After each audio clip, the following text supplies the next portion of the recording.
Welcome to the Cryptozoology Show. This episode, South American lake monsters, as well as an update on the naked carp species, and a bit of adult-like humor may be disturbing to younger, sensitive viewers, possibly fans of True Glow. Different ones here.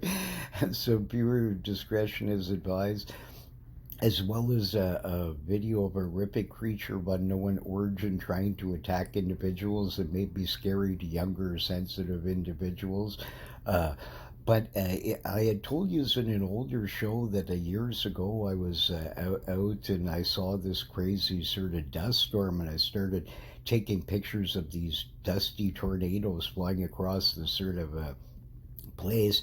Well, son of a gun, I found at least a few of them, and one of them shows some of these orbs that I was talking about and things like that. And we'll have an update on the naked carp here. These poor guys are trying to leap out of the poison waters because of over saltation and too much overfishing and all kinds of different things like that have a cause to their decline, where they're getting like critically sort of endangered and sort of thing. So an awful shame. Nothing worse than the possibility of an extinct naked carp. So we don't want to be having that sort of a thing like that. But first, before we get into that, we'll show you here some interesting sort of things that's fascinating that boggles the mind, because I didn't see these things. I saw the giant storm of the tornadoes and I watched them picking up stuff and everything. But I kept seeing weird things up in this sort of like lighty sort of stuff in the sky. But I mean, I thought it was just part of this. I wasn't really sort of keyed in on this. And then when these came out, here's just one of the sort of frames. I found a few of them. There's others that one of them you see this light like beam seemingly coming down towards the tornado like thing. But check this out. This is absolutely fascinating. If somebody has an answer, a great, I'm sure there'll be a Joe Nichols answer too and sort of stuff like this. But I'm not, like I said, all I know is that through recorded history, what I just got on here on these pictures is exactly sort of like what these tales and also films and other things showing the same thing that I picked up. And I didn't know they were there. So, I mean, these things weren't tampered with. It's not CGI stuff. It was off of a cheap little early digital sort of camera. And I just kept taking pictures as quick as I humanly could, trying this thing out. And I had just gotten it sort of, and somebody had gotten it for me, and it was like a keychain one. So here we go, absolutely fascinating. So I don't know if you can see this, but if you look very carefully, you can see these white discs that are glowing up in the air there. There's like at least 3 or 4 of them in this sort of photo. It's hard to see now because of the screen and stuff like that. I'm in the light, but you can see these weird sort of, and you can see this tusty tornado-like sort of thing. This is when it started going away. I can't find the earlier frames where they were closer, but you can also see a dark one floating here down below. So there was like at least 4 or 5 of these things floating around in this screen here. And 3 of them are glowing like sort of like the bright lights, but then you have several that are darker here that were near exactly where the tornado is, and you can see one, it's floating, and then also a lighter sort of thing underneath it. And you can see this dusty black sort of gray stuff. That's where the tornado was at that point, right? But I was originally fairly a lot closer to them and things like that. But at least I found this one sort of one here. And here's 1 second later. Now look, none of these things are here now. All this stuff sort of vanished, right? Pretty well that I can see. There may be something, if somebody could lighten these up, maybe they could sort of find it. Actually, I do notice some sort of dark thing, right? Yeah, there is one of them still there, or some kind of dark object, and there's another one there. Actually, I didn't notice this until now, but there could be sort of 2 sort of, when I was looking at it before, I couldn't see this, but you can see about where you can see this weird globe-like thing with this roundish sort of area to the left.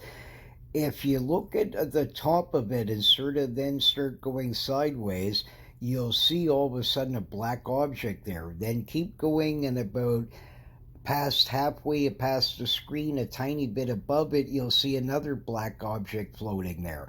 But in the other one, there was actually three of these sort of bright orbs that you could see there. And if you look how close they are, they're right in the sort of tornado thing. So they're not even moving yet. This must have been what I had picked up on the other ones that I can't find still. But the thing is that you can see that they're right there where the tornado-like thing is, and this is my suspect that they actually cause them. So besides regular phenomena of, you know, regular storms that we have by regular means, there's a lot of records of this sort of thing, and I actually picked this up on a camera. So I mean, extremely strange. I have no explanation, because I mean, I didn't see these things, right? And it's an awful shame. I wish I had them. But I mean, absolutely fascinating. So I don't know what to think of this, but if anybody has some kind of explanation that it was a pile of flares that the Army just happened to send by as the tornado was going, whatever you want to come up with, I'll be entertained. But when I first noticed this, when I had the roll of this sort of stuff, the ones that were closer, a few of them, it does look like some kind of beam is sort of going into this dark sort of area that you're seeing the tornado farther off now. But before, it was way closer, and it would have been seen better. But I mean, this was a crummy sort of inexpensive little camera, but I mean, it worked. And this thing without it wouldn't have this amazing sort of a fascinating few photos here that and some other ones, but at least a few that we found that finally I can sort of use. And I also found the duck monster, so we'll be putting him on another lake monster show, sort of stuff like that. But isn't that interesting, right? So I have no idea sort of what this possibly could have been. And like I said, I'm not telling you they're from outer space. It could be the Army, maybe some company experiments how to sort of causes storms and bankruptcy worldwide and stuff like that. Like I said, there was one Jesse Body Ventura that the government bought up that he investigated. And I mean, these guys apparently can shoot some beam across the world and cause a storm of some sort. So how do you know what these people do with these kinds of technologies, right? So absolutely scary. So even if it's not Martians that are doing it, somebody out there may have some really weird stuff, and they obviously aren't going to tell you that they're experimenting. They don't want people to know these things, right? That's one feasibility, or B, that they really are orbs from outer space, which have been recorded even in ancient Chinese and Japanese cultures and everything else for thousands of years, right? So, I mean, there's too much of that to dismiss that as well. So, but anyways, if you look at these carefully, I know it's hard to see in the screen, I'd imagine, but hopefully on a big screen when you're watching this, you'll be able to pick out these dark sort of objects and these glowing sort of lights that you see. And that's one of them's right in the center of this tornado-like sort of stuff to the more right of the darker area. You can see that great big blotch. There's some residue off on the left, sort of, but the big main sort of black blotch there, if you look in the center, you can see some kind of dark object there. So whatever it was, I have no idea, but absolutely bizarre. Here, anyways, we'll if I find some more, I'll definitely sort of post some there. But I wanted to talk more about our poor buddy here, the poor naked carp. This is called, this due to they missing most of their scales. So just like like a mirror carp and leather carp and different ones where it's a variety of either, like leather carp typically have no scales or just maybe a few little sort of thing. But the and mirror carp are like batches of sort of like where you'll have sort of batches of scales than empty sort of areas, right? But they look much more like a typical Cyprinus carpio, like in the common sort of carp. and sort of thing like that, and they look identical except for the variance in scales and things, but the body shape, mouth, and everything else is the same. But these naked carp are different. Their mouth is situated at a different sort of angle here, right? And sort of like that, so they're slightly different, but that's why they're called that, right? So you know, and, this is sort of interesting. Speaking of naked carp, this is hilarious. When I was a younger fellow in the 70s sometime, I don't even remember, it might have been like early 70s, uh, sort of thing, or mid 70s. I don't think it was much later than that. I highly doubt that. I believe it was like below that, like below sort of mid 70s, later 70s at most, right? But somewhere in that range. You know how they always talk about The Simpsons and how they predict the future. A lot of episodes they did of comedy, then all of a sudden it becomes reality. Well, Mad Magazine was the same, and I mean, there was this hilarious one that they had in there. They said, what if you know, that for fishermen that are you know, with mixing the two excitements of fishing and sort of and nudiness and all this sort of stuff like this, that they were going to mix field and stream field and stream with Playboy, right? And then sort of have these different sort of like a slightly nude fish, a more nude fish, and then a fully naked sort of a carp, right? Would be the end one. This sort of stuff. So when I was young, right, I thought this was the funniest. I still think it's funny, but I mean, it's at the time. I mean, I roared into hysterics being a fisherman and crazy carp angler already, and all these kinds of stuff. I thought this was the funniest thing in the universe, just absolutely loving it. And yeah, these guys were geniuses to me. I thought it was so funny. Such a crazy, funny idea, right? Well, here, lo and behold, the craziness sort of this sort of where it's absolutely the most sort of wildest sort of thing here. You wouldn't believe this. This is absolutely crazy. So what was fantasy in the past is now reality today.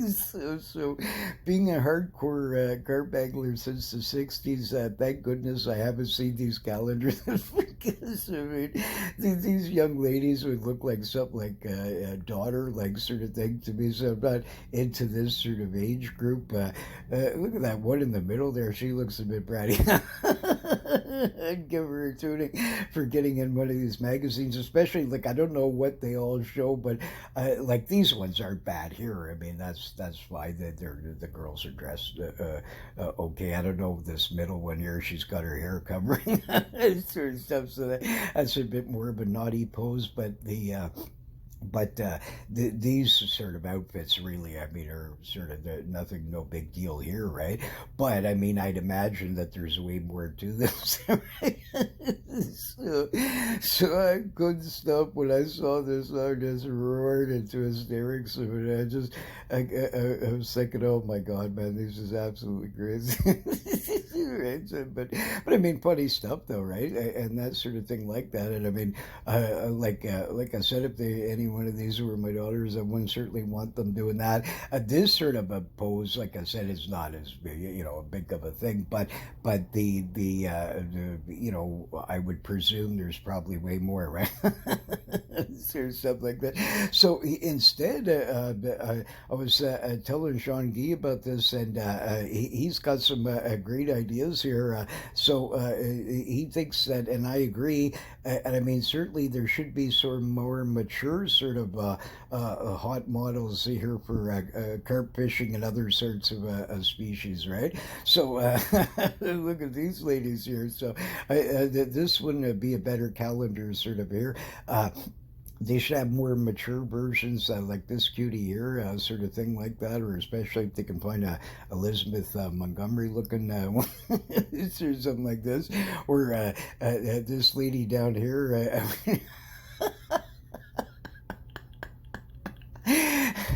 If you prefer them a bit more revealing and stuff like this would be sort of like, I guess, a halfway shot before the full excitement.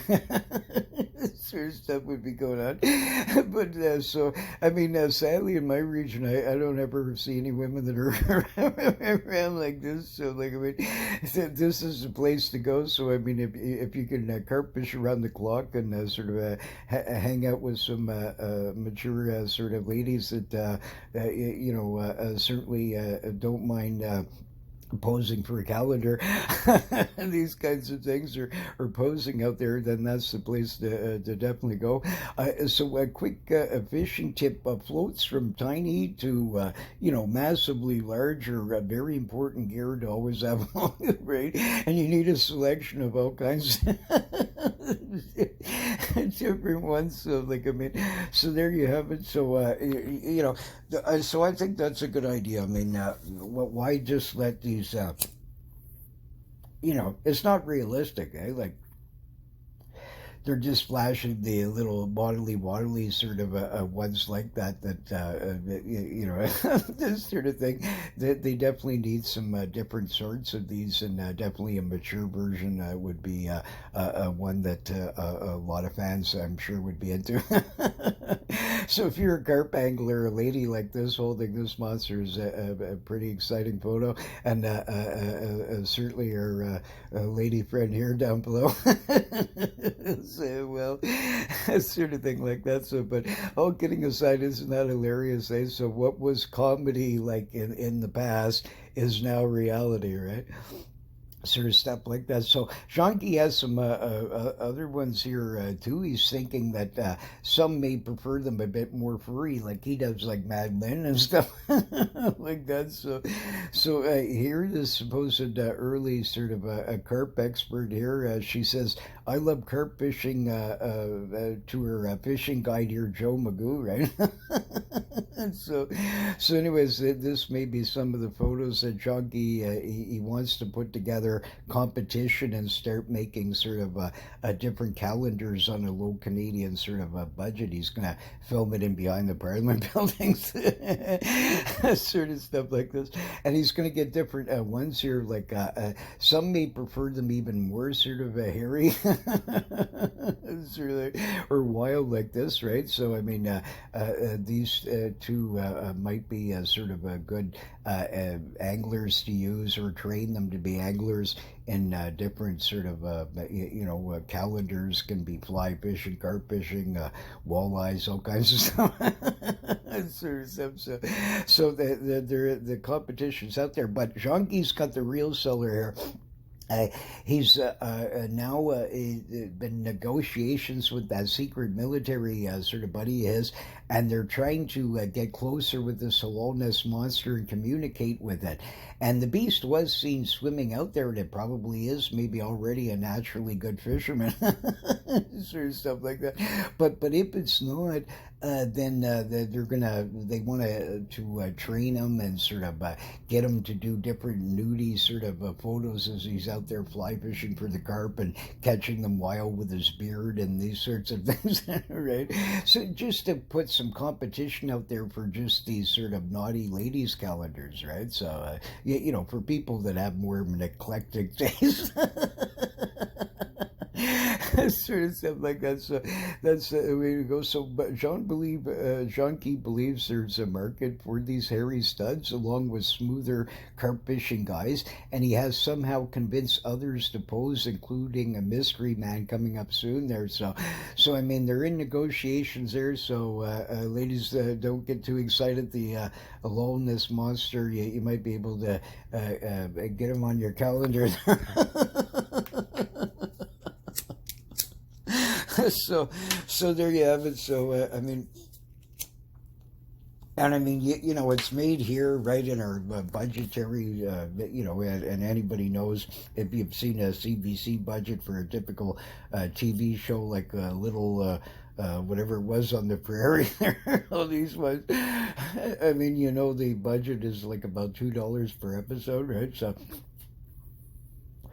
I'd imagine these calendars won't be sort of world-class junkies trying to sort of have them imported from Bangladesh or someplace. Actually, I mean, they might be a bit grainy and stuff like that, But I mean, hopefully they'll sell enough there to, make a few bucks anyways for poor Jean-Guy. He needs it for Labatt, Saint-Con, and also to keep hiding in Vanier.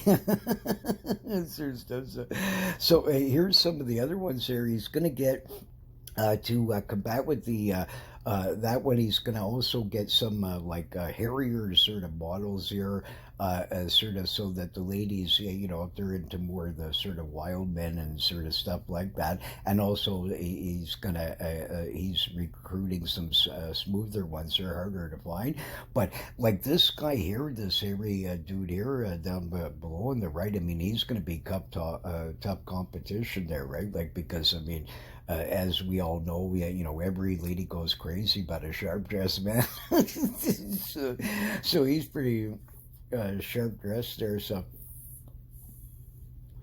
I'd imagine that he might be competition even for some of the smooth, sort of characters too. And everybody else, right? Now, here, this guy here, this is just a headshot. This sort of Jean-Guy believes that will, get the ladies a little bit excited, and they'll buy the sort of then the calendar, and then they'll get to see more as it goes along. So this is what's needed here. Is you got to have competition. And I mean, this gets spread out to all kinds of other sorts of ones and things like that. And also, he's got some more here of the sort of hairy ones, just to sort of keep it real and keep the competition. Because I mean, let's face it, everybody likes different sorts of stuff. So somebody's going to want them bigger, smaller, more furry, thinner, taller, whatever it is, right? That sort of thing here. Like, besides the Lochness monster, they are also in negotiation with males that they think of the more hairy sort to compete with these smoother types here. So, like, I mean, look at this guy here on the right, is a well-known portrait of an early fly sort of angler, and he would tie his own flies with his hair. Sort of stuff like this. So this guy was an early sort of carp master, and he would tie his own flies, right? So Jean-Guy thinks that the ladies will be pleased with him. And then Jean-Guy is always spying also on the Raelian's cloning facility. So he spotted this sort of one coming out of there, and he believes that this guy will sell extremely well because, and this is a known fact, when people, even if somebody's terrifying looking, if you have seen them in the past in some kind of thing, there's this recollection-like thing, and people will respond to it. And so even if the person isn't what their big dream is and stuff like that, they'll get more attention because simply your mind has this flashback that you saw this before or some thing like this. So the second that he's seen it, he believes that what this is one of these Raelian sort of clones there, and what they're doing is there's this knockoff sort of a band that hangs around in Montreal and sort of Quebec City and stuff, and they're called the Village People, and they're sort of a knockoff band of the Village People. And here's one of their sort of lead guys here that came out of this Raelian's clothing facility here, right? So I mean, he does sort of look a little bit like sort of the guy that was in the Village People a little bit. Apparently his name is Justin Loup-de-Garou. So he's one of the lead sort of guys there, right? So like, I mean, that would be tough competition, because I mean, once you got that familiarity, you know what I mean, especially if you started singing Macho Man or something like that, I mean, yeah, poor smoother people, or any of the other hairy guys, even the Lochness monster might have trouble beating this dude. So I'm thinking with the sort of the ladies that like the more wild, rugged sort of, you know what I mean, the most sort of cavemanish like sort of males, they may really sort of get right into this calendar. so Shanky might be right here. He might be sort of getting it here where this could be sort of like legendary sort of selling sort of thing of extremely low budget, filmed in behind the Parliament buildings. You know what I mean, on a cheap, inexpensive sort of cell phone from India for about $4 that you can get mailed across here, this sort of stuff, with a camera on it, and away we go. And so, anyways, he's trying to get everybody sort of convinced into doing this and stuff like this to keep the budget down. For the smoother guys, he wasn't able to find as many of them that the Hercule Rock sort of sorts of the younger ones, the Beeb-like characters and all these sorts of ones like that. These supermodels are sort of harder to find around the region. Most of them are more furry. Right? So now John Geese came up with this idea by using computer-like models instead, right? so he's thinking of that, but then he doesn't think that it'll fool most of the ladies and stuff like that, but he wants to slip a few of them in sort of like that. So yeah, you know, if you prefer the bit more muscular and smooth and that sort of thing, then that's going to be sort of the carp model possibly for you.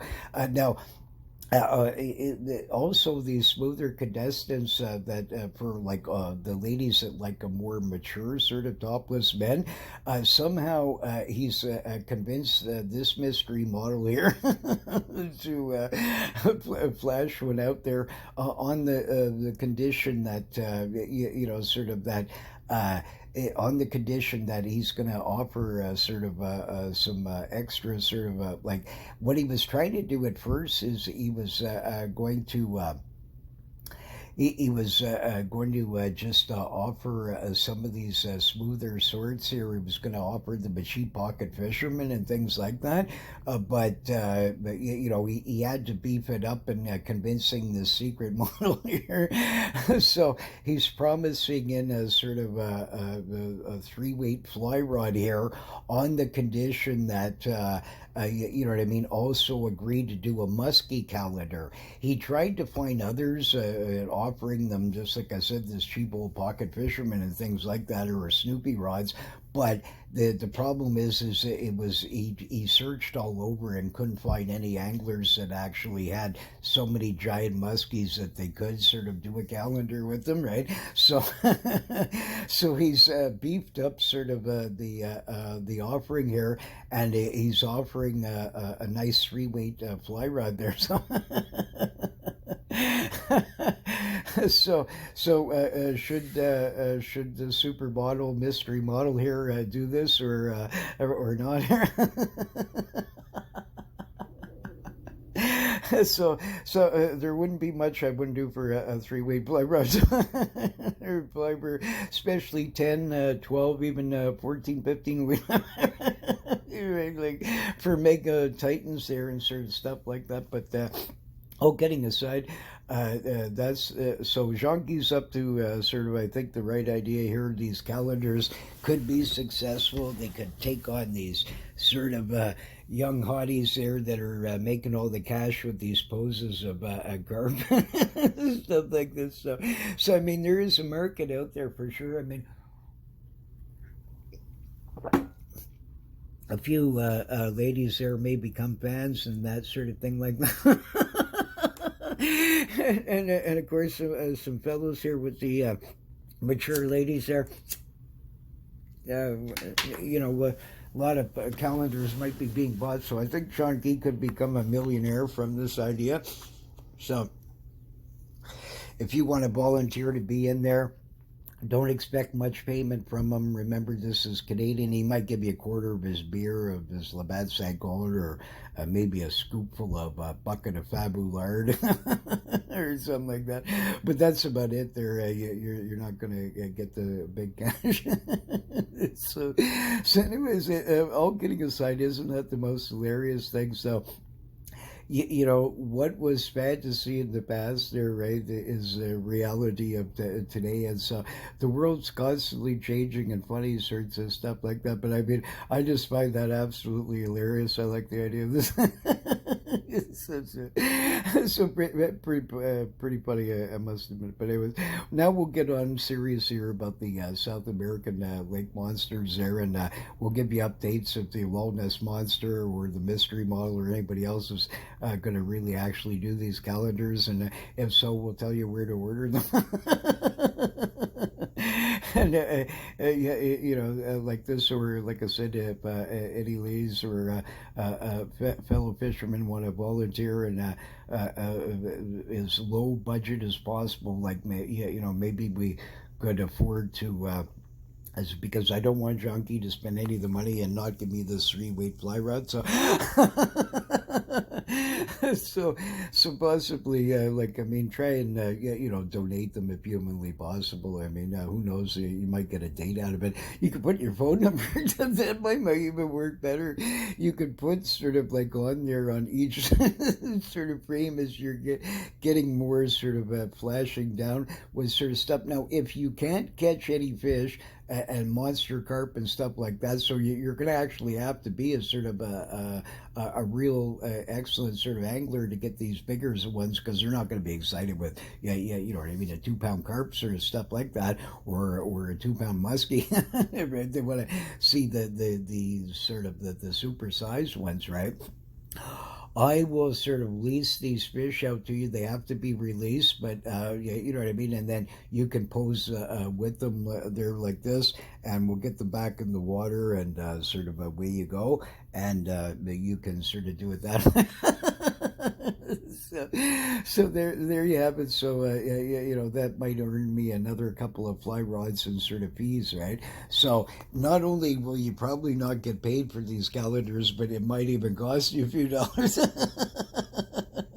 But you might get a date out of it there. I mean, who knows? It could be anything from you know what I mean, Josie and the Pussycats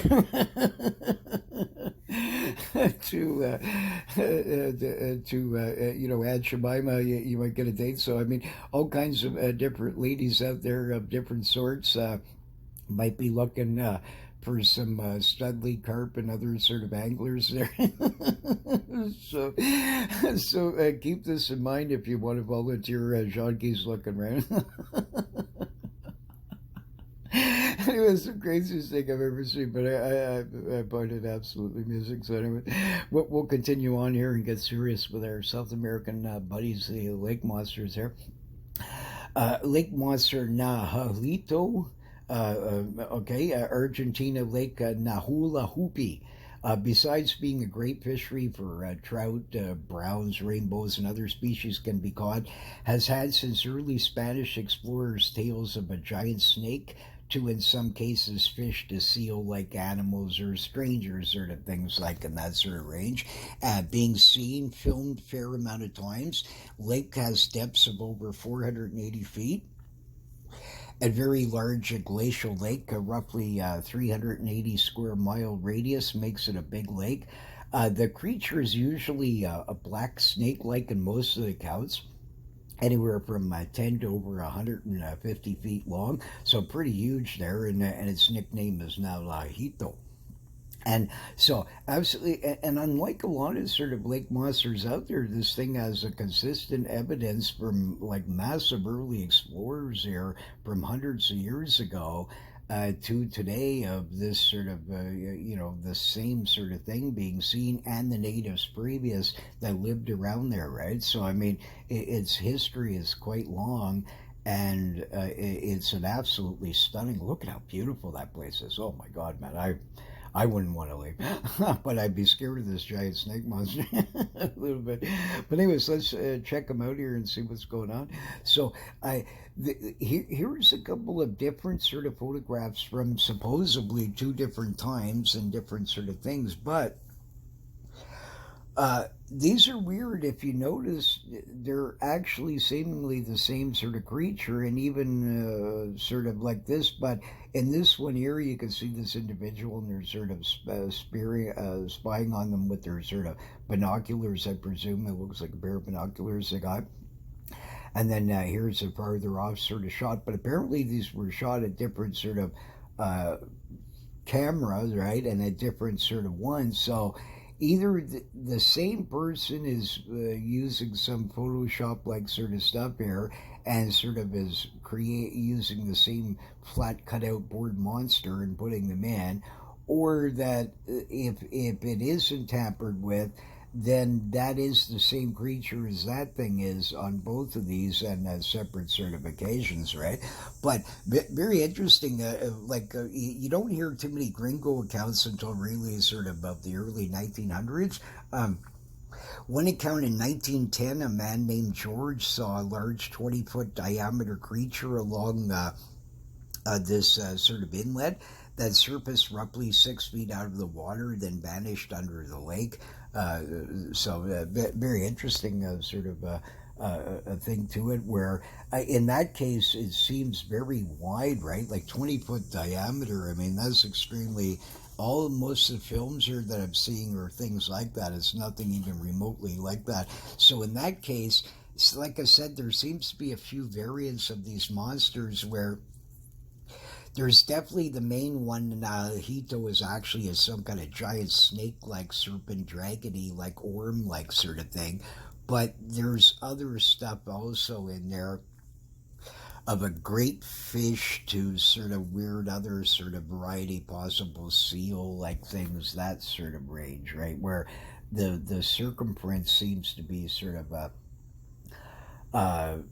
much more sort of different. Like on that early account, he said that the head was sort of like about 6 feet above the sort of surface, and then he sort of went down, right? So pretty tall out of the sort of water, like you see on these ones here. They look sort of taller, but like I said, I find them suspicious, so I certainly wouldn't conclude them as much evidence. Here's some other single frames taken. They weren't from films, but they're very interesting, sort of like this. I don't believe that one on the left is sort of a wave. It seems to be a solid object, and about the same color as you see in some of the films that we will cover in a bit, and a sort of thing like that. And also, this one here in the center is a bit weird. I have seen waves that are similar like this, but that seems to be a solid sort of part there in the center, and sort of like so. And also there's some ridge-like stuff going a little bit further down this way. So I would suspect in higher probability that it's actually is being created by some kind of underwater animal of some sort. These two pictures then not, but I can't conclusively say they're not created by some other sort of phenomena here. There's not enough information to ascertain that. Like one account in 1922, a gold miner saw a large beast with a head like a swan and a huge neck that swam like a gator. So another sort of interesting account. Now, this here in 1950s, two women in a canoe saw a huge snake-like creature glistening black that was at least 4 times the length of their canoe, swimming like a snake at fast speed, causing large commotion near their canoe. They said it almost sort of, the thing started wobbling like it seemed like it was almost going to tip, so it kind of scared them, right? So absolutely terrifying. Now, this bizarre photo is claimed to be the monster. I think this is ridiculous. What it looks like to me is somebody took a human's hand that had tattoos or something like that, and so they photoshopped that and pasted that in there. In the center looks to be anything from a Coke-like can to some kind of soft drink-like can of some sort, or possibly a plastic sort of container bottle that has a rounder, bigger sort of lid on it, or a coffee container, anything like that, where it's floating in the center. And then they pasted that in, and then they pasted in some kind of minky-like whale or some kind of dolphinish sort of thing, or that sort of range somewhere in that sort of way, and pasted in. You notice there's no sort of ripples around anywhere or any kinds of things like this on his side, and it looks like it was just sort of pasted on. So I think this photo is sort of a bit out there ridiculous. Now this one I can't cancel as much, and I'm more on the fence that it's reality than not. This female journalist got up early one morning, and she was viewing the lake, and she got close enough up to this, and she had good cameras because she was a journalist, and she was able to get this. Now, here's the difference. This is what I was saying from the normal sort of these paper cutout ones and stuff like this. This is not an eel. The eels wouldn't swim like that, and the neck sort of it gets really weird there, sort of tapers different and sort of things like that. It's not any of the normal snakes. Usually they don't swim like that. Normally their head would be just sort of like flat on the sort of surface with it maybe up at a little bit of an angle or stuff like that. But this is very peculiar, sort of a strange sort of angle that it has, which matches 10 zillion of these swan-like head descriptions that you see over the years, sort of thing like that. Also, you can see disturbances in the different areas and exactly where the loop positions likely would be if a creature was real. Either that or this lady got some wild sort of rubberized sort of monster from Japan somewhere or something, and yeah, you know, I mean, floated it somehow or did some wild thing. But I'm more on the suspicion that's actually real, sort of thing like this. You can see disturbances in the back and the sort of thing like that, and some residual effects around it, and these sort of thing like that, and it's weird glowing sort of eyes. And I mean, it matches tons of these other things that we're going to show you. So in the sense that it's matching what others have filmed that I know isn't a CGI like sort of thing, then this then corroborates more with it that either this lady was very familiar with the creature and did a great job of photoshopping this and all this kind of stuff for no real big reason here that I can imagine, sort of thing like that. It wrecks your credibility or sort of in all kinds of different things, right, because it's suspect. But I mean, if you actually really did take this photo and that this is what you saw, then you might stand behind that, sort of thing like that. And it just gives you an idea here that I would think that, you know, it's pretty good, sort of like a clear sort of a photo here. In 1994, two witnesses saw a creature described as a headless whale jumping around the lake, then vanish and appear again 45 minutes later, scaring them. It was near their boat and sort of came up, sort of thing. So another interesting sort of account. But I find that picture credible. Now, this is very interesting too. This one was brought in by sort of an anonymous person. They just put on it. They stated, "No, this is not a wave." That's something I would do, sort of stuff like this. But you look at this. I mean, this is extremely crystal clear. Now, this thing is different, obviously, than that previous photo. However, it could be a male female thing where or some of them are different color variant that live in the lake. I mean, that's very feasible. But I mean, the eye socket's about the similar sort of thing like this. This is very angolish, eelish to snaky like sort of a thing again, right? And you can see in the front there, looks like some kind of olfactory sort of area there in the front. You can see the two little nodules there, nodules sort of bumping out there, and that sort of thing. Now, it's slightly different than the previous sort of creature because it looks like its neck is equal tapering, sort of like going down, while this one sort of seemed to be a bit thinner in that sort of area. But again, I mean, it could be a male-female thing. It could be different stuff. Maybe these ones have these more pronounced fangs and are sort of more a grayish sort of color, or it could have been just the photograph, because you can see a lot of sun here, so maybe the creature's blacker than we think and is closer to that. That's just the way that it came out. But I mean, that's extremely crystal clear, and you can see a lot of detail going through it and things like that. And there is disturbances on both sides, so if it's a Photoshop one, it was extremely sort of done well and quite interesting, sort of like that. So I would say it's interesting, and I mean, considering the guy didn't make any money from it, and that sort of thing. And I mean, if you were a person that didn't want to be bothered by these sorts of, you saw a log and all this kind of stuff, some people do these things. It's been known to be done, and it's authentic, ends up that what they send in, and, they just want to be private, so it's very feasible that this photograph actually is based on reality, right? Like, sort of thing. So I don't know. It's too hard to sort of, you know, know for sure. But I mean, this was in 2006, and it's certainly interesting, anyways. But let's look at some here. Some more coming along. Like, here's from a film. Now, at first you see sort of like just this line coming along. But then clearly you can see this back coming up, and this is not created by a wave or a boat or stuff like this. This is creating waves, but you can see a solid black back there. And I mean, this creature is quite sort of a substantial sort of in size, and quite interesting. Now look what happens here. Then it changes its sort of one of its top ridges, possible fin structure of some sort or whatever it may be. But these sort of, it looks almost like a perfect level ruler. But now look what it does very quickly. Then it changes and it becomes more rounded shape with ridges on it. And now a second back comes up.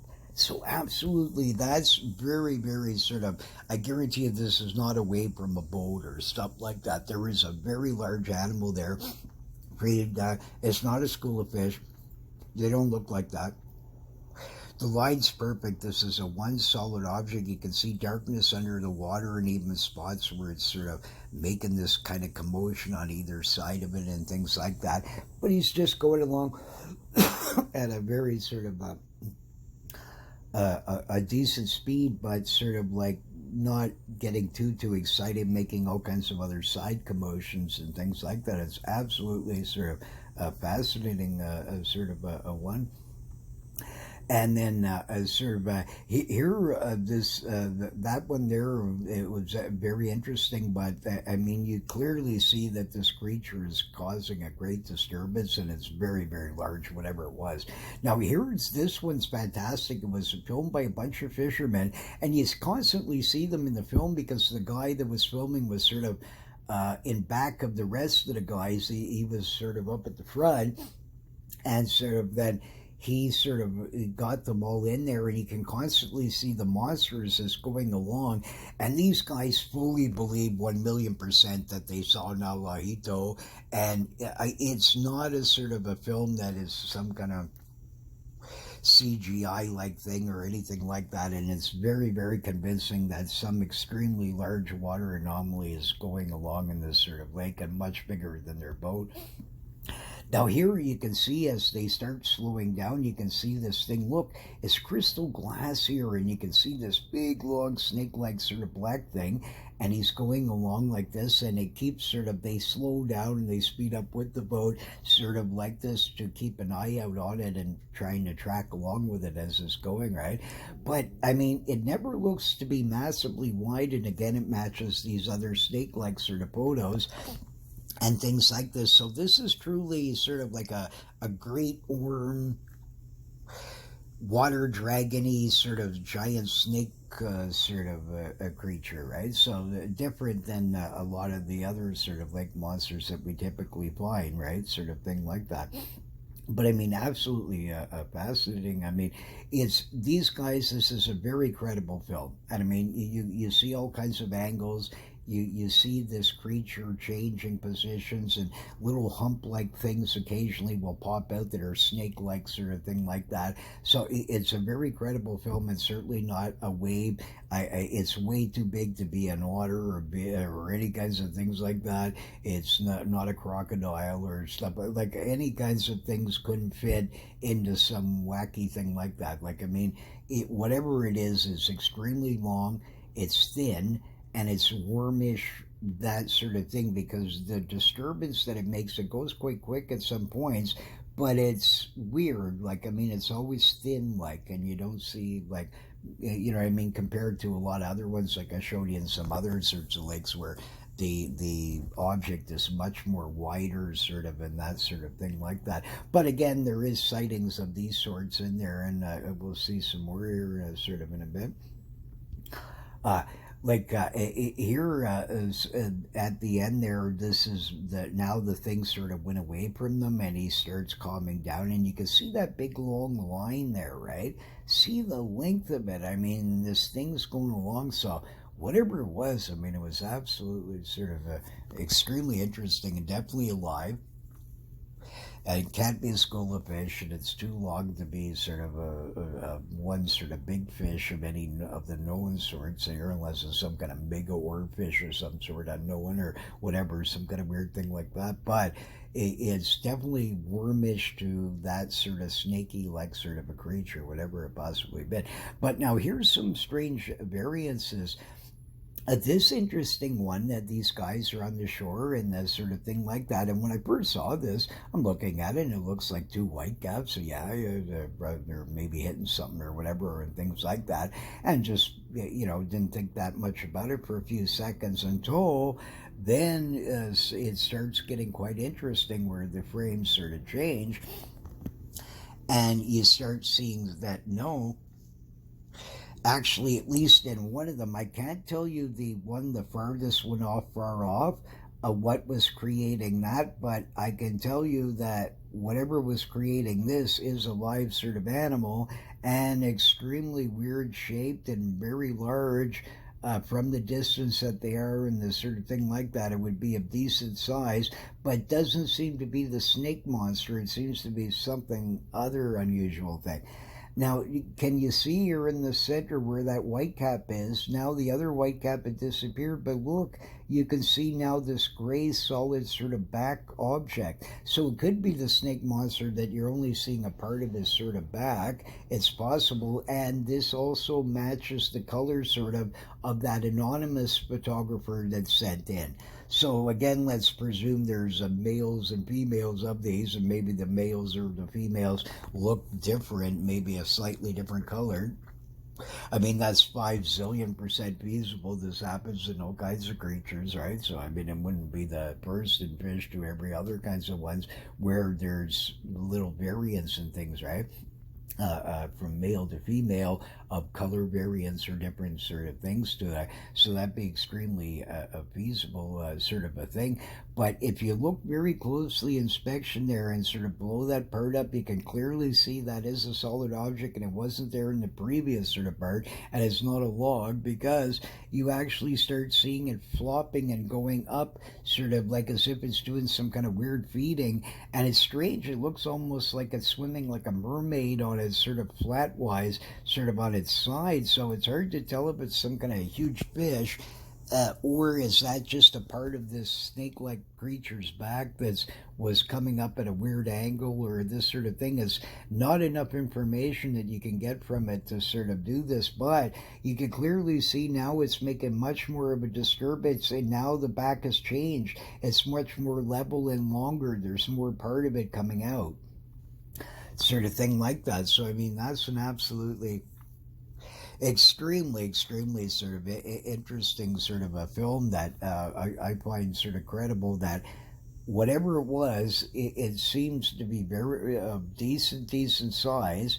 There's also darkness and shadow and a lot of waves being created here on the side, so maybe the monster's much longer than what we're seeing, sort of thing like that. So clearly could be one of these giant snake thing, but it just makes him look smaller, and that's because you only see parts of his back, like maybe some small part of it, and the rest was underneath the water for some reason, right?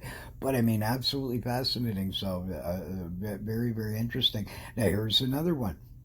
Now, I don't know if you can see this, but if you look in the center, sadly this was filmed in the evening, and these guys are out on the lake, and they're sort of staring out of this sort of pier area, I guess it is, or some kind of thing like that. They're on some kind of sort of area like that.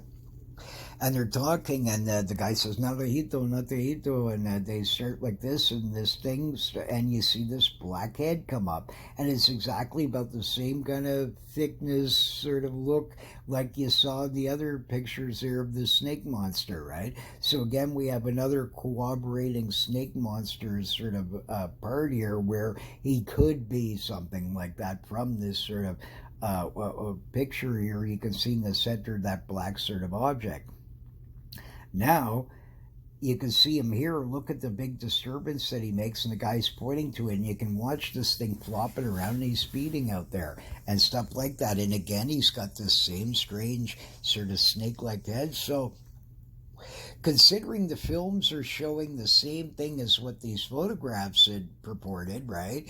You have a much more likelihood that it's real, because each time for different individuals to come up with the same fake monster, you know what I mean, is not likely, right? I mean, some are going to want to make them like the Lochness monsters, and they're going to have rubber fins and all kinds of stuff, right? Like, so instead you don't get these, and these things are usually fairly far off. You can clearly see there's no boats anywhere else, and it's too big to be sorts of normal sorts of things because of the distance. It's showing up still well, so they have to be of somewhat decent size and probably larger than sort of the accepted sort of things that typically would be in a lake.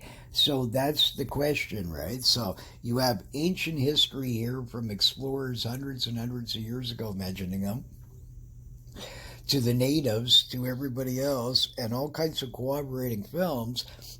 Heck, I mean, this Naruhito has a lot going for it. So I'm a big fan, and I 100% believe this is one of these snake dragon worm sort of guys that have been reported in ancient animal books to everything else that was accepted as fact at one point, but then poo-pooed later, thought as imagination.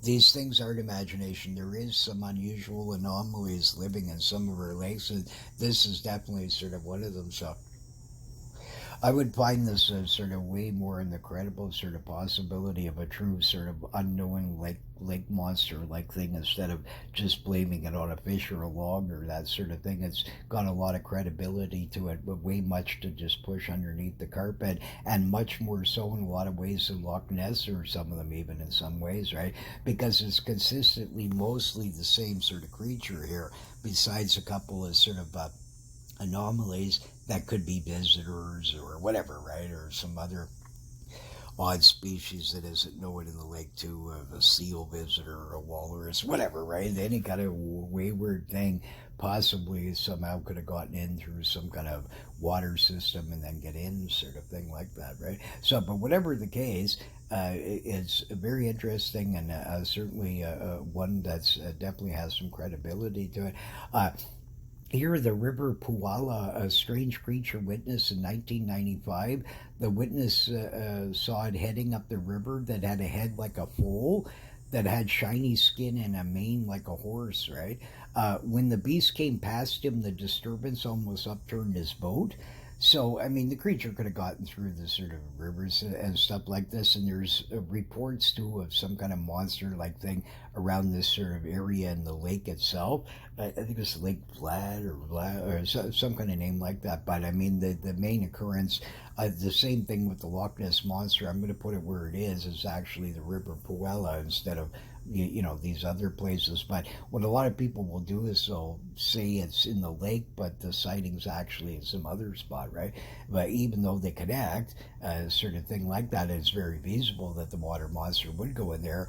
It's still, you got to keep it where the original sort of sighting was, right?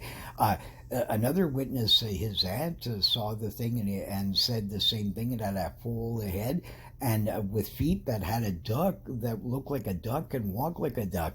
And I'll show you that sort of weird duck goose monster there, and another sort of thing I found it. So hopefully we can get it on another show there, and you can tell me what possibly it is, because I mean, it's very strange. It seems to be some kind of half goose, half duck sort of creature of some sort. I've never seen anything like it, but absolutely fascinating. But Here's some other ones here. There's a strange mermaid-like beast. They're called the papiara.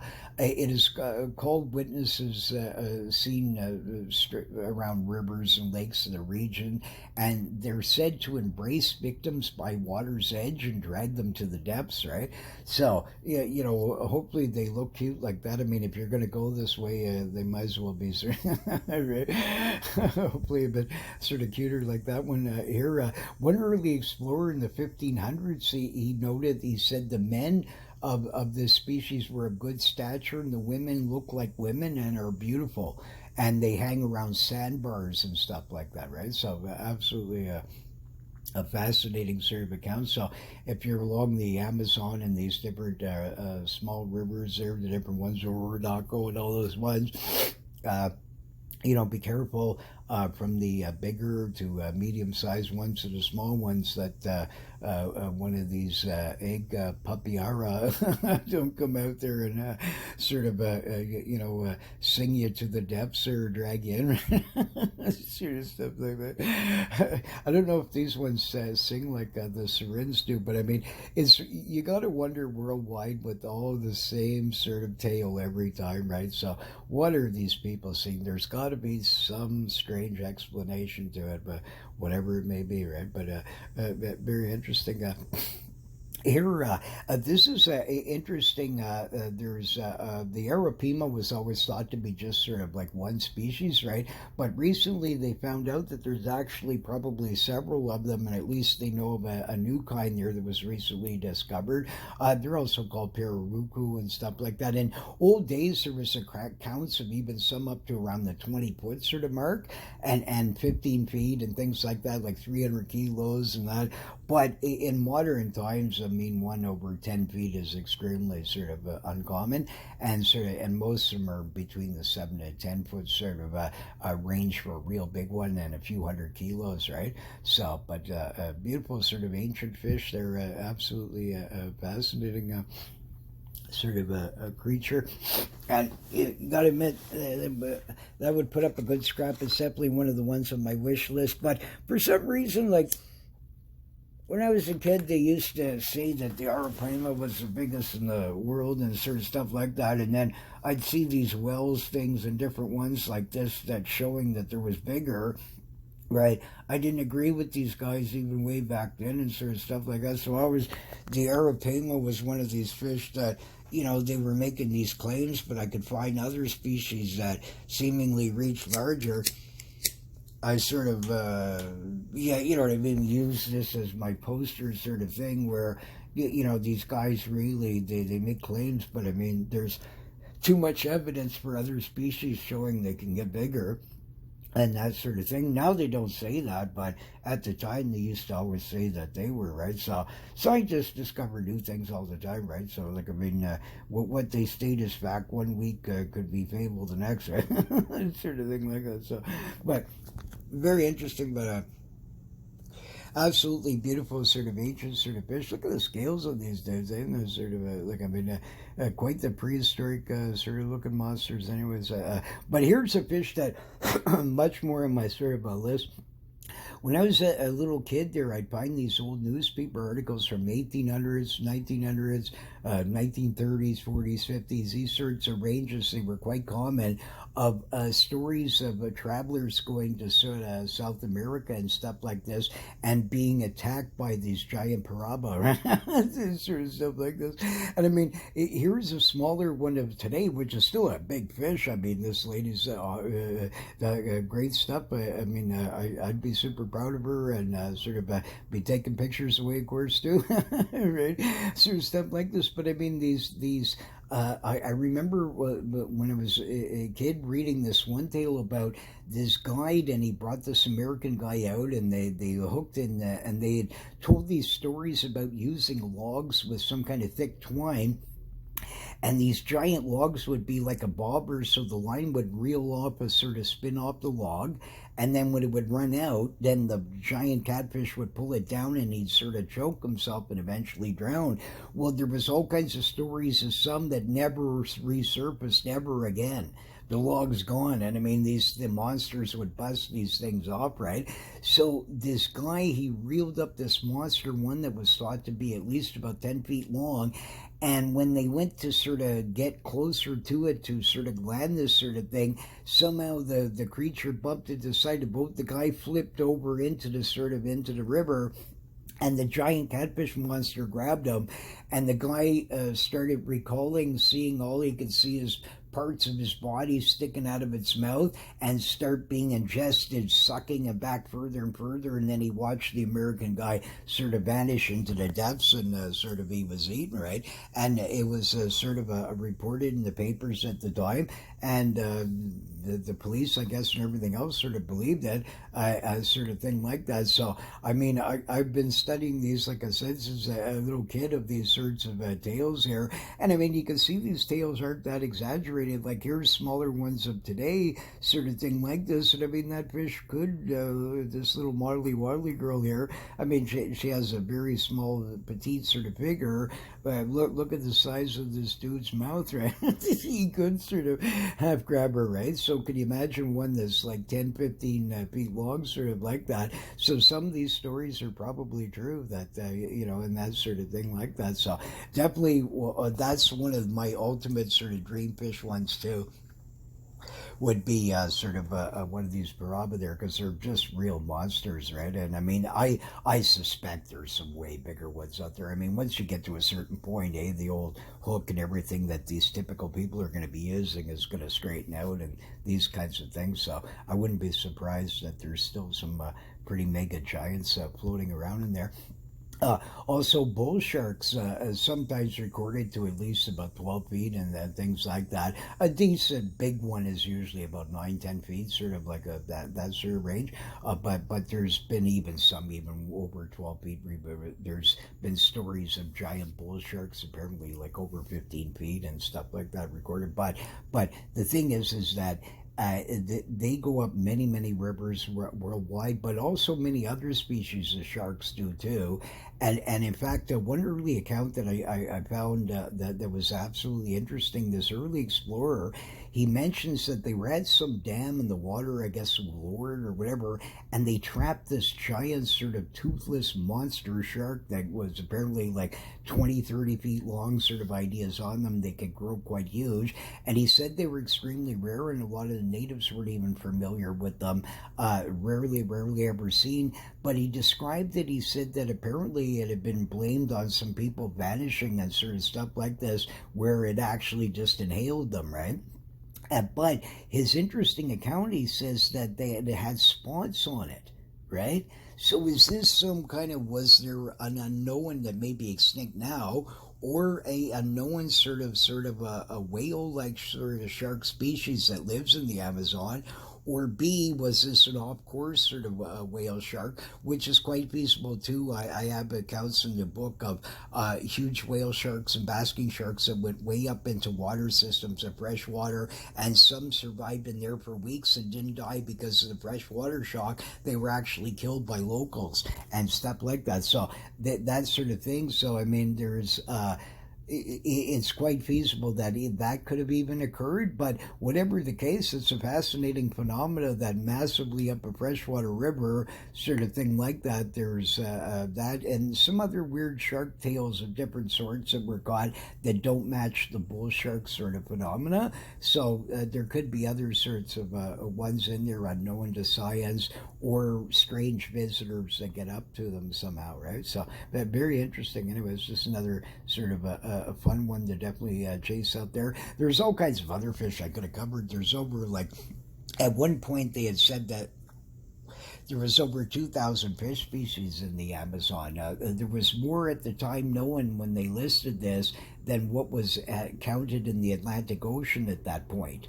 So, but I mean, I imagine a lot of these are on the endangered sort of thing, and they're maybe in trouble, a lot of them. So some of them could be extinct and all kinds of different things like that. But at least at one time, it certainly had as a amazing amount of sort of species, and new ones are discovered still frequently. So, I mean, that's another sort of thing like that. I mean, who knows how many there really could be, right?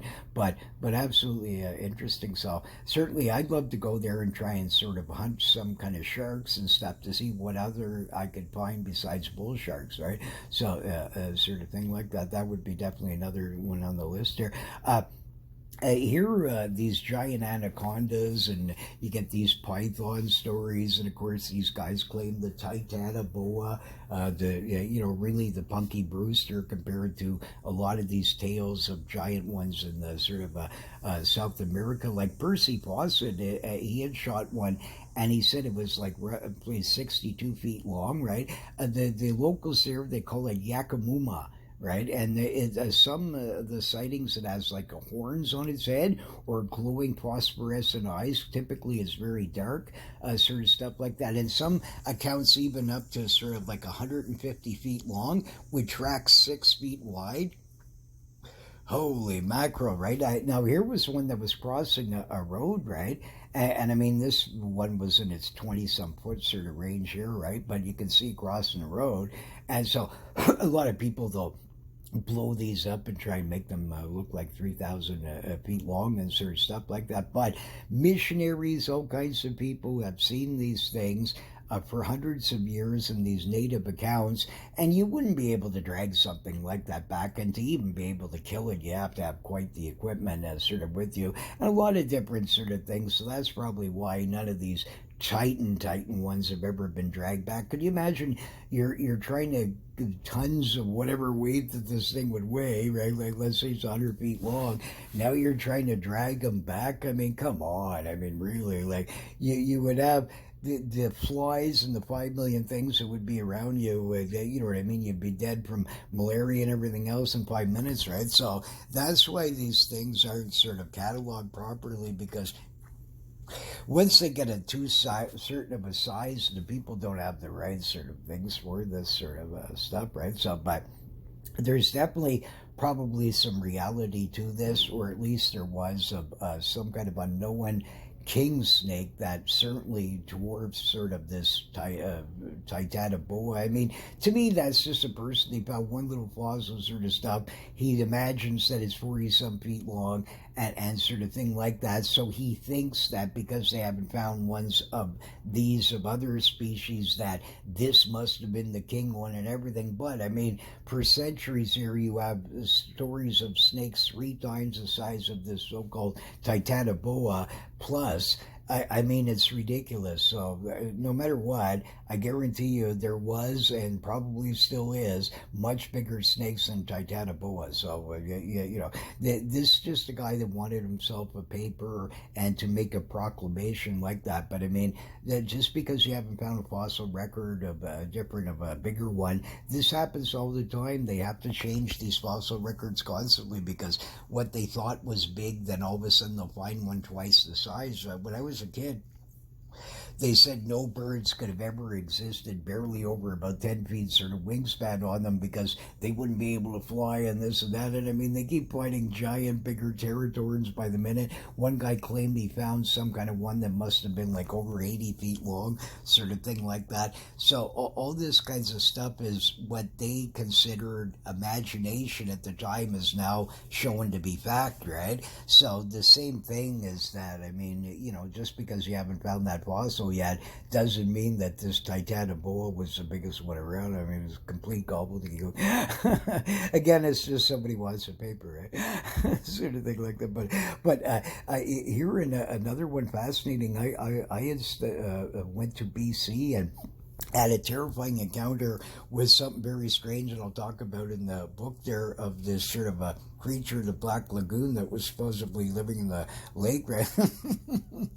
Sort of stuff like this. But down there, they call them the the caboclo, right? And I mean, the only difference with them is unlike the telesavalis versions that we typically have around here, these ones have long, sort of flowing red hair, and they're muscular, sort of macho, and with leathery black skin, right? So they'll leap out of these sort of rivers around the Amazon, and these different smaller ones, and different ones like any kind of bodies of water that are around these sorts of things, and apparently they're quite aggressive and sort of mean, and they'll aggressively attack at you if they see you, right? So pretty scary, you know. Certainly, that sighting that sort of what I ran across over in this lake in BC that I talk about the book was scary enough. Thank goodness. Anyways, I'll explain later about it. But anyways, quite the interesting encounter. I'll tell you that sort of thing like that. So. Here, next one, Lago Lacar. Lago is like lake, right? This one is really strange. It's a strange lake-like beast reported for centuries. It has vampire-like abilities. Located in the Andes, Chile, the region there. This beast is locally known as El Curo, right? Certainly it's enough to cure me from any curiosity wanting to be on this lake. I'm not sure the fish species in this one. I'm not that familiar with this sort of lake. I've heard of it before, but I never really had investigated that much. I'm not familiar with the fish species in it, so I didn't put them in. But what's interesting about this strange sort of cryptid is that it has these pipe-like sort of things on the top of its head. So it's got this weird sort of smaller, like sort of worm-like sort of head. And it's got these two sort of pipe-like things sticking out of them with eyeballs sticking out of them. And apparently it's like hairless, and it has this sort of a ridged spine that goes along sort of its back. And this strange proboscis sort of thing that will fling out, and it jabs into this sort of creature and then sucks their blood out like a vampire, right? So, I mean, absolutely terrifying. So that's definitely one cryptid that I don't know. I'd love to film it from shore and up on a high distance where this proboscis thing couldn't get me, sort of stuff. But I would not want to be in a boat floating around in that. I mean, if there's any reality to this, this is a very strange cryptid, right? And I mean, it's very creepy, right? So the thing is that if there's any reality to it, and people have went missing in these kinds of lakes and things like that, what if there actually is some kind of weird sort of a creature that's adapted there or comes from the ocean somehow or whatever, right? I mean, the lake is over 20 square miles, and it has depths of over 900 feet, so definitely qualifies as a typical sort of macho lake monster lake, right? Like, in depths and all that sort of stuff like that. So, I mean, I'd hate to be in a boat. Can you imagine this proboscis thing comes up and then spears you, right? Like, so, I mean, whatever this thing is, I mean, the descriptions are strange, so they're not descriptive enough to sort of get a full sort of thing of what's going on, but sounds pretty creepy, and definitely one of the more scary cryptids that I've ever sort of heard out there. Definitely, I don't know about that one there, but it was absolutely beautiful lake. I bet you there'd be some great fishing, but can you imagine you're casting every time, and even if you're the most skeptic sort of Joe Nichols type of guy or any of those, right? I mean, if you were out there and all of a sudden you start seeing this giant wave and it starts coming towards your boat like this, you're telling me you wouldn't sort of like say, hey, wait a minute, man, what if there's a slim possibility, 1,000,001 shot that this thing is real? I mean, you'd be nervous every cast, man. I wouldn't ignore something like that, because there's too many of these accounts, and even if it has this most shred of sort of reality to it, that's something scary in there that possibly could be sort of dangerous. Instantly, I mean, whatever it is, it sounds a bit out there. So definitely, I don't know about that cryptid there. I love the lake, but I mean, yikes. so I don't like the idea of some kind of giant spear-like thing sucking my blood out there like a vampire. It's scary enough of sort of the real vampires, let alone some kind of one like this. Right? So, but I mean, absolutely, whatever the case, I mean, absolutely a fascinating sort of a creature, whatever it might be, right? Here's another one, Lake Tota. They call it the Diablo Balena beast. So basically, the devil whale, right? The Musuka people of Colombia have been reporting it for centuries, and early explorers mention it sort of in their accounts and different things like that. So it has a very long sort of a history to it. And one guy accounted, he described it, he says it's a great fish the size of a whale with a black head shaped like an ox. The lake is 12 miles long and over 200 feet deep, and largest lake in Colombia, right? So, I mean, absolutely fascinating. It's another sort of strange sort of cryptid. Like, so what is this? Some kind of giant sort of fish of some sort? I mean, some kind of weird giant fish that is a very low amounts. I can't imagine there'd be tons of them to in a lake of this size. But let's say like some sturgeonish like fish unknown, or some kind of thing like that. Yeah, you know, a sharkish, whatever, right? Some kind of one that could get quite huge, giant catfishy sort of thing. Any of these sorts of ones like that. The way they describe it, it seems like it's big and wide and monstrous, right? So it's not of the typical eel-like sort of variety that you usually see, right? So, absolutely another sort of a fascinating one there that certainly has some sort of interesting credibility to it that sure makes you wonder here. So, you know, I don't know about that one, but definitely, at least it's sort of like, it's not, I don't hear too many stories. They're calling it the devil sort of fish. Apparently, I guess some people probably vanish from time to time that they would have blamed on this and that sort of thing. But the thing is, I mean, it could be just some kind of large unknown species that sort of is in there, even a giant sort of a taimen of some sort or some weird thing, right? I mean, because these things are known worldwide where fish that were thought to only exist in one certain area are found in a very diverse sort of area in a much, much further away, the same sort of species where they developed the same, right? Being trapped in some sort of a lake, right? So just another sort of interesting feasibility. Now, here, this one is absolutely fascinating. Now, they claim it's in South America someplace. I can't verify this, but I can tell you this much, that whatever this is, it's not a guy trolling some kind of weird thing or anything like that. There's some guys in here that could be European of some sort, so I don't know where this is really actually taken. But if it's in Africa, it could be possible that they're actually claiming it's in South America or some other place, right? And that what the only creature that I could imagine that I've seen similar like films where they do a similar like thing would be some kind of a hippo. So if this body of water, wherever it was, contained like a hippo-like sort of a thing, it could be an aggressive hippo was actually chasing them, right? And sort of thing like that. And you see here on the left, the creature goes and it's way off. Then he actually changes position and comes way far off to the right on the guy and sort of goes all around and then starts like as if he's analyzing a new way to attack to sort of catch up to him, right? So absolutely scary and terrifying.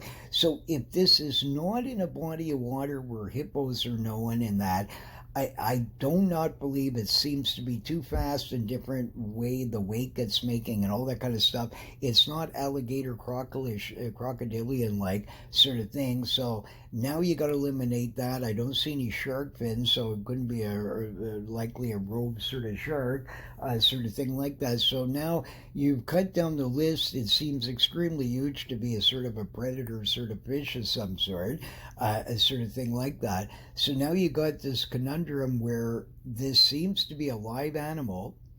It's seemingly stalking this boat. And I mean, you got to be pretty huge that you're willing to take on this boat here, right? Like sort of thing. So what did these guys, and then when the thing gets closer to it, the guy says, yeah, you know, I guess like speed up or whatever, right? They're mumbling, you can barely tell them, but they don't look to me like typical, at least one of them where you see the flash of the guy, of a typical South American sort of guy that would be around there. They could be like tourists of some sort, they could be European, whatever, right? So I don't know, but I mean, the guy that hosts this sort of film, he gets right into it. He's all excited and completely believes this lake monster is going to eat these people, and there's stuff like this, and he looks like he's half pooping his pants when he's doing the documentary about it. So I like him. I find him comical. So and you're supposed to be that way. I mean, you got to get the crowd excited, right? So, but anyways, find this online. Just look up that Nalahito there, and you'll see some of the videos that I mentioned. I just wanted to cover these in the sense that they're called different names because 25 zillion people start posting them, right, and things like that. And to me, I'm more interested in just showing you is that when you cut down these things by frame, then you can see a lot of stuff that you don't notice when you're just watching a film. And then I encourage you to sort of watch it and see that the Lochness monster certainly isn't the only game in town, and I just covered a very small amount here, sort of a thing. And there certainly is definitely not only the odd time or rare log that, yes, is the Loch Ness Monster, and maybe even Joe Nichols going for a swim. That could be Loch Ness Monster too, or myself, or these kinds of things. But the thing is that a lot of cases you can clearly see that I've shown you that these cannot be the case, and there's way more to it than that. And there certainly is some reality that in some of our lakes and bodies and rivers and waters out there, there is sort of unknown, sort of either anomalies of creatures we do know of some of the times that do strange behavior that isn't accepted by science commonly, sort of thing, or B, that they're unknown sort of ones that visit the waters or got trapped in them, and that's for sure some of them.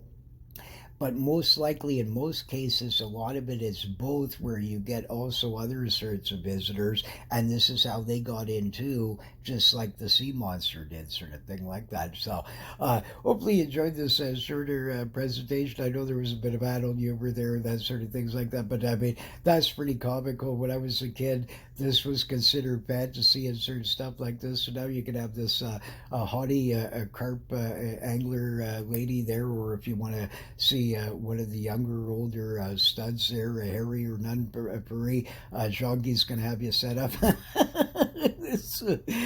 So anyway, hopefully you enjoyed this sort of a bit of a more comical sort of thing, but we'll cover some more lake monsters there and sort of thing like that, and I'll show you the duck nest monster and some of the other sort of strange things. But I'm glad I finally found at least a few of the frames of that UFO there. You can clearly see that there's a bunch of these things in the frames. They're strange, and I don't have an explanation for them or what they could have been or whatever. And they certainly seem to be what was causing sort of the problem, right? So, anyways, stay tuned for next show, and thanks for watching. Bye for now.